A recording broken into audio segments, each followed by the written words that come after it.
എന്തൊരു ചൂട്, സഹിക്കാൻ കഴിയാത്ത ചൂട്. കേരളം കാണാത്ത അനുഭവിക്കാത്ത ചൂടുകളാണ് വരും ദിവസങ്ങൾ അനുഭവിക്കാനിരിക്കുന്നത് എന്നാണ് കാലാവസ്ഥാ നിരീക്ഷകരൊക്കെ പ്രവചിക്കുന്നത്.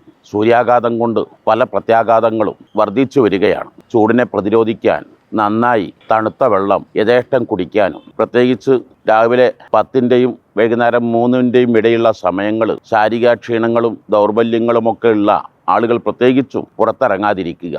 എന്തെങ്കിലും ചെറിയ അസ്വസ്ഥതകളോ പ്രയാസങ്ങളോ വരുമ്പോൾ ഇത്രയും പെട്ടെന്ന് ഐസിൻ കഷ്ണമോ ഐസിലിട്ട ശീലയോ ശരീരത്തിൽ തുടച്ച് ശരീരം തണുപ്പിക്കുക. ചൂടുകളിൽ ഏറ്റവും വലിയ ചൂടാണ് ശരീരത്തിൻ്റെ ചൂടിലേറെ മനസ്സിൻ്റെ ചൂട് കൂടി. മനസ്സിൻ്റെ ചൂടും ശരീരത്തിൻ്റെ ചൂടും രണ്ടു കൂടിയാകുമ്പോൾ സഹിക്കാൻ കഴിയില്ല.